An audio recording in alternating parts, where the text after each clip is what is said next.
रहमतुल्लाह नहमदुल्लाह तआला व नुसल्ली अला रसूलिहिल करीम अम्मा बाद क़ाल रसूलुल्लाह सल्लल्लाहु अलैहि वसल्लम फ़अना अल-लबिनतु व अना खातमुन नबिय्यीन।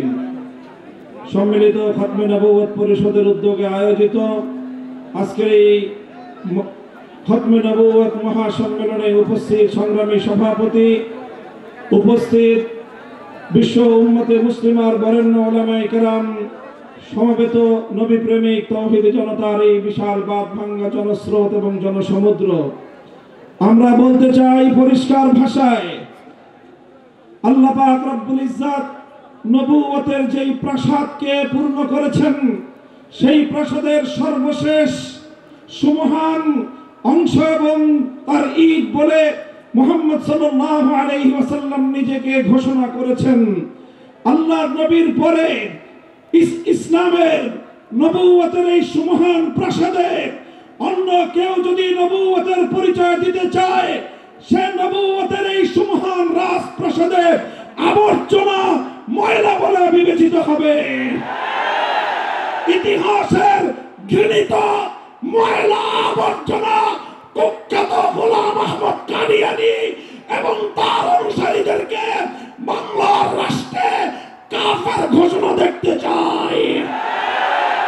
পরিষ্কার বলছি, আমরা 2013 সালের নবী প্রেমিক তৌহিদি জনতার শাপলা চত্বরের রক্তের উপর 24-এর যে বিপ্লব প্রতিষ্ঠিত হয়েছে সেই বিপ্লব পরবর্তী বাংলার মাটিতে কাদিয়ানীর মুসলিম ঘোষণা হতেই হবে, হতেই হবে। সরকারগুলোকে বলতে চাই, আমাদের পূর্বপুরুষ খতিব ওবায়দুল হক, শাইখুল হাদিস আল্লামা আজিজুল হক, সৈয়দ ফজলুল করিম পীর সাহেব চরমনাই, মুফতি ফজলুল হক আমিনী থেকে আল্লামা আহমদ শফি রহমতুল্লাহ আলাইহি, জুনায়েদ বাবু নগরী সকলেই কাদিয়ানীদের খতমে নবুয়ত, এই কাদিয়ানীদের অমুসলিম রাষ্ট্রীয় ঘোষণা শুনে যেতে চেয়েছেন, দেখে যেতে চেয়েছেন। দুঃখ এবং পরিতাপের বিষয়, বাংলাদেশের সরকারগুলো এই কথা রক্ষা করতে পারে নাই। আমাদের আমির হেফাজত আল্লামা মুহিবুল্লাহ বাবু নগরী হায়াতে আছেন, তার নেতৃত্বে পীর সাহেব মধুপুর যেটা তুলেছেন, এবার কাদিয়ানীদের অমুসলিম ঘোষণা দাবি আদায় করার জন্য যদি প্রয়োজন হয় আবার 5 মের মতো ঢাকা অবরোধ করতে হবে, ঢাকা অবরোধ করতে হবে।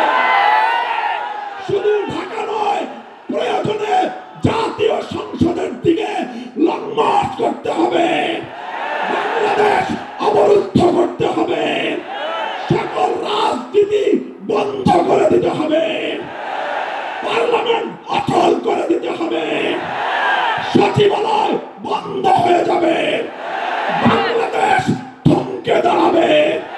কাদিয়ানীদের অমুসলিম ঘোষণার দাবি আদায় করতে হবে, রক্ত দিতে হলে রক্ত দিতে হবে, জীবন দেওয়ার জন্য, খতমে নবুয়তের দাবি আদায়ের জন্য মাথায় কাফনের কাপড় বেঁধে শহীদ ঈদগাহে যেতে কারা প্রস্তুত, কারা প্রস্তুত?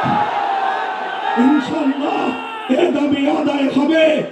আর যদি সরকারগুলো দাবি আদায় করতে ব্যর্থ হয়, আগামী দিনে আমরা পার্লামেন্ট গঠন করব, আমরা ক্ষমতায় যাব, আমরা কাদিয়ানীদেরকে জাতীয় সংসদে আইন পাস করে কাফের ঘোষণা করব, অমুসলিম ঘোষণা করব ইনশাআল্লাহ।